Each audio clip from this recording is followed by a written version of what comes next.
ওং তৎসৎ। শ্রীমদ্ ভাগবত গীতা। ভগবান শ্রীকৃষ্ণ অর্জুনকে তার সমস্ত বিষণ্ণতা থেকে, আত্মীয় স্বজনের প্রতি যে বিষণ্ণ হয়ে পড়েছিলেন তাদেরকে হত্যা করতে হবে বলে, সেই বিষণ্ণতা থেকে মুক্ত করবার জন্য, অধর্মকে নাশ করবার জন্য, তার ক্ষত্রিয় ধর্মকে জাগ্রত করবার জন্য, যুদ্ধে প্রণোদিত করবার জন্য আত্মতত্ত্ব বিষয়ক জ্ঞান দিয়েছিলেন যে দেহ নয়, আত্মাই জীবনের প্রকৃত স্বরূপ। এই আত্মাই হলো নিত্য, এই আত্মাই হলো ঈশ্বর ভগবান, পরম ব্রহ্মের অংশ। দেহ পরিবর্তনশীল, দেহের মৃত্যু আছে। অতএব তুমি যুদ্ধ করো, অধর্মরূপী আত্মীয় স্বজনকে হত্যা করো, সমাজের হিত সাধন করো, কল্যাণ করো। তো ভগবান শ্রীকৃষ্ণ অর্জুনকে আত্মা সম্বন্ধে যে উপদেশ দিলেন তার সাধারণ নাম হচ্ছে সাংখ্য বুদ্ধি। এই সাংখ্য দর্শন মতে মুক্তি লাভ করতে হলে প্রথমে স্বধর্মচিত কর্ম দ্বারা চিত্ত শুদ্ধ করতে হবে। যার যে কর্তব্য কর্ম, স্বধর্মচিত কর্ম আছে, চিত্ত শুদ্ধ করো। এবং চিত্ত শুদ্ধ হইলে ফলের আকাঙ্ক্ষাকে ত্যাগ করে, অর্থাৎ আমরা যে কর্ম করতে গিয়ে আকাঙ্ক্ষা করি, এই আকাঙ্ক্ষাকে ত্যাগ করে, স্বার্থকে ত্যাগ করে আত্মতত্ত্বের বিচার দ্বারা যে আমি দেহ নই, আমি আত্মা, আমি প্রকৃতি হইতে, দেহ প্রকৃতি হইতে সম্পূর্ণ ভিন্ন, এই জ্ঞান লাভ করো। এবং এই জ্ঞানের সাধন, এই জ্ঞান অনুযায়ী তুমি সবার সাথে ব্যবহার করো, এই জ্ঞান অনুযায়ী তুমি জীবনকে পরিচালিত করো, সবার প্রতি সেবা কাজে ব্রতী হও, কল্যাণে ব্রতী হও। অর্থাৎ শুধু কর্ম দ্বারা কিন্তু মুক্তি হয় না, কর্ম বন্ধনের কারণ। কারণ কর্ম করলেই তার ফল হয়, এবং ফলভোগের জন্য আপনাকে আবার জন্মগ্রহণ করতে হবে। এভাবে বারবার জন্ম হচ্ছে আমাদের, এবং দুঃখ কষ্ট যন্ত্রণা আমরা সহ্য করছি। এখন প্রশ্ন হতে পারে যে কর্ম যদি বন্ধনের কারণ হয়, কর্ম করলেই তার ফল হয় এবং ফলভোগের জন্য আপনাকে আবার জন্মগ্রহণ করতে হবে, তো কর্ম যদি বন্ধনের কারণ হয়, তবে শ্রীকৃষ্ণ অর্জুনকে যুদ্ধ করিতে বলিতেছেন কেন? যুদ্ধীয় কর্ম করিতে বলিতেছেন কেন? তো এর উত্তরে শ্রীকৃষ্ণ বলিতেছেন, হে অর্জুন, চিত্ত শুদ্ধির জন্য স্বধর্মচিত কর্ম করা আবশ্যক। কর্তব্য কর্ম তোমার সমাজের জন্য, সংসারের জন্য এই কর্তব্য কর্ম করা আবশ্যক। কিন্তু পরে নিষ্কাম কর্ম দ্বারা যুক্ত হইয়া কর্ম করলে কর্ম তোমার সংসার বন্ধনের কারণ না হইয়া তোমার মুক্তির উপায় স্বরূপ হইবে, এবং এই কর্মের ফল, এই নিষ্কাম কর্মের ফল তোমায় ভোগ করতে হইবে না। এই কর্মই তোমাকে মুক্তির পথে লইয়া যাইবে। একথা বলার পর ভগবান শ্রীকৃষ্ণ অর্জুনকে সেই মহৎ শ্লোকটি বললেন, যে শ্লোকটি থেকে আমরা আমাদের সাংসারিক জীবনের মহা ভয় থেকে কিভাবে পরিত্রাণ পেতে পারি, সেই অসাধারণ কথাটি ভগবান বললেন। তিনি বললেন, নেহাভিক্রমণের সহস্তি প্রত্যব্যয় ন বিদ্যতে স্বল্পমাপস্য ধর্মস্য ত্রয়তে মহত ভয়াত। হে কৃষ্ণ, হে অর্জুন, শ্রীকৃষ্ণ বলছেন, হে অর্জুন, এই নিষ্কাম কর্ম করলে, নিঃস্বার্থভাবে কর্ম করলে তাহা কখনো বিফল হয় না, ইহাতে কোনো পাপ হয় না। বরং ইহার স্বল্প অনুষ্ঠানও যদি তুমি অল্প পরিমাণও কর্ম করো, তাহলে তা তোমার সংসারের মহা ভয় হইতে তোমাকে পরিত্রাণ করে। দেখুন, কর্ম না দু প্রকার, সকাম কর্ম এবং নিষ্কাম কর্ম। দেখুন, নিজ স্বার্থে যে কর্ম আমরা করি, নিজের স্বার্থের জন্য, নিজের ভালোর জন্য আমরা যে কর্ম করি, সেই কর্মই হলো সকাম কর্ম। এই কর্ম মানুষকে অধপাতিত করে, কর্মের ফল দেয়, কিন্তু ফলের আকাঙ্ক্ষাকে পরিত্যাগ করে, স্বার্থকে ত্যাগ করে নিঃস্বার্থভাবে মানুষের কল্যাণার্থে যে কর্ম করে, তাই কিন্তু নিষ্কাম কর্ম। এখন এই কর্মযোগ বলতে কিন্তু এই নিষ্কাম কর্মকেই বোঝায়। এই নিষ্কাম কর্ম বা কর্মযোগের কথা বলতে গিয়ে ভগবান শ্রীকৃষ্ণ সকাম কর্ম হইতে বা স্বধর্মচিত কর্ম হইতে নিষ্কাম কর্মের উৎকর্ষতা কোথায়, কেন নিষ্কাম কর্ম সকাম কর্ম হইতে উৎকর্ষ, তাহাই কিন্তু বুঝাইতে চেষ্টা করলেন। দেখুন, সকাম কর্মের কতগুলো ত্রুটি আছে, নিষ্কাম কর্মের কিন্তু সেই ত্রুটিগুলো কিন্তু নেই।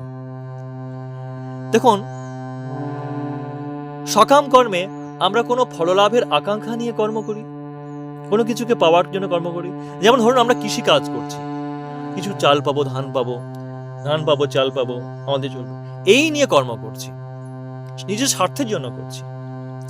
এখন এই কর্মটি করতে গিয়ে দেখা গেল যে অনাবৃষ্টিতে বা অন্য কোনো প্রাকৃতিক কোনো কারণে বা অন্য কোনো কারণে আমার ফসল নষ্ট হয়ে গেল, তাহলে কর্মটি ব্যর্থ হলো, কৃষিকার্যের যে কর্মটি ব্যর্থ হলো। আবার দেখুন, আপনি একজন ডাক্তার, আপনি চিকিৎসা করছেন, সেবা কাজ করছেন।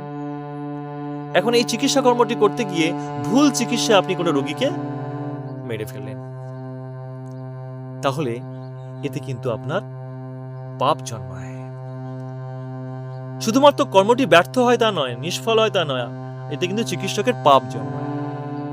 আবার দেখুন, যদি আপনি কোনো যজ্ঞ কর্ম করছেন, কোনো দেবতার পুজো করছেন, কোনো আকাঙ্ক্ষা নিয়ে কোনো দেবতার পুজো করছেন, এখন এই যে যজ্ঞ কর্ম, যজ্ঞাদি কর্ম যদি বিধি মতে না হয়, বৈদিক যে বিধি আছে সেই বিধি মতে যদি না হয়, তাহলে যজ্ঞের কার্যটি কিন্তু নিষ্ফল হয়। শুধু নিষ্ফল হয় তা নয়, যজ্ঞ কর্তা যিনি যজ্ঞটি করাচ্ছেন সেই যজমানের কিন্তু পাপ জন্মায়। অর্থাৎ কামনা বাসনা প্রণোদিত হয়ে আকাঙ্ক্ষা নিয়ে, স্বার্থ নিয়ে যে কর্ম আমরা করি, সে পুজো আচ্চা হতে পারে বা কোনো আমাদের সাংসারিক বা সামাজিক জীবনের কোনো কর্ম হতে পারে। স্বার্থ নিয়ে যে কর্ম করি, কোনো কিছু পাওয়ার আশায় যে কর্ম করি, সেই কর্মে কিন্তু নিষ্ফলতা আছে, ব্যর্থতা আছে এবং পাপের আশঙ্কা আছে।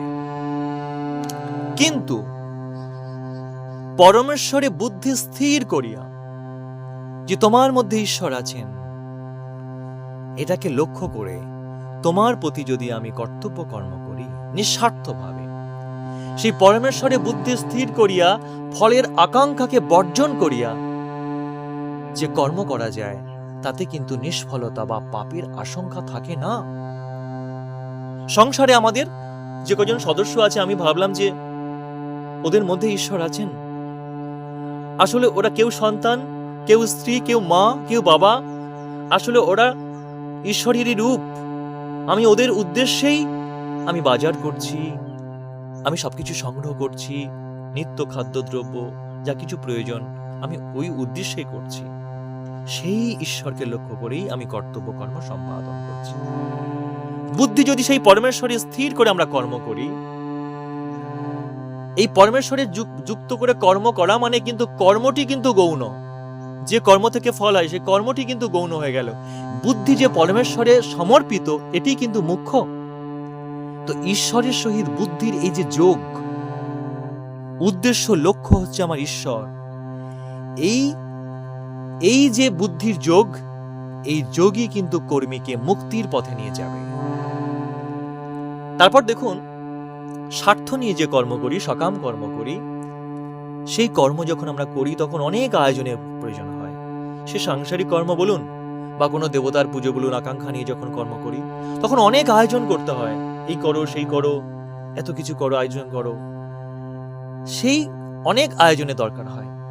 কিন্তু যদি আমরা নিষ্কাম কর্ম করি, নিঃস্বার্থভাবে কোনো কর্ম করি, আমার প্রতিবেশী কোনো বিপদ হয়েছে, আমি ছুটে গেলাম, কোনো কিছু ধন্যবাদ নয়, কোনো স্বার্থ নয়, নিঃস্বার্থভাবে তার মধ্যে ঈশ্বর আছেন, তিনি বিপদে পড়েছেন, তাকে আমি সহায়তা করলাম, তাকে সাহায্য করলাম, তাকে আমি সেবা করলাম নিঃস্বার্থভাবে, হৃদয় থেকে, মন থেকে। যদি আমি এমন কর্ম যদি অল্প পরিমাণও করে থাকি, আমাদের প্রাত্যহিক জীবনে চলতে ফিরতে নিত্যদিনে যদি অল্প পরিমাণও করে থাকি, তাহলে সেই কর্ম আমাদের সংসারের মহাভয় হইতে, মহৎ ভয় অর্থাৎ মৃত্যু ভয়, দুর্ঘটনাজনিত ভয়, কোনো কিছুকে হারানোর ভয়, রোগ ব্যাধি জড়ার ভয়, এই সমস্ত মহা ভয় থেকে আমরা রক্ষা পেতে পারি। সংসারে যত প্রকারের ভয় আছে সেই কোনো ভয়ই কিন্তু সেই নিষ্কাম কর্মযোগী নিঃস্বার্থ মানুষকে কিন্তু কখনোই আক্রমণ করতে পারে না। এটি ভগবান কিন্তু বলেছেন। আপনার জীবনে করে দেখুন, আপনার নিশ্চয়ই ফল পাবেন, নিশ্চয়ই ফল পাবেন। অতএব বুদ্ধিকে কামনা বাসনার অধীনতা থেকে মুক্ত করিয়া পরমেশ্বরে স্থির করতে পারা, সবার মধ্যে ঈশ্বর আছেন এটাকে ভেবে নিয়েই সবার প্রতি কর্তব্য কর্ম করা, এটি হচ্ছে আসল কথা।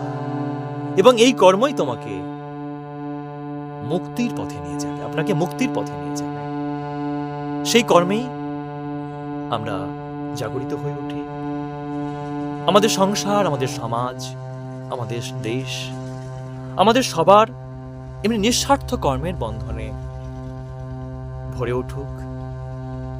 আমরা সবাই উপকৃত হব, তবেই শান্তি ফিরে আসবে, সুখ ফিরে আসবে। আমরা একে অপরের পরিপূরক হয়ে উঠি, সকলেই হিতাকাঙ্ক্ষী হয়ে উঠি, তাহলেই কিন্তু আমাদের জীবনে সুখ সমৃদ্ধি আসবে, আমরা অমৃতের দিকে যেতে পারবো।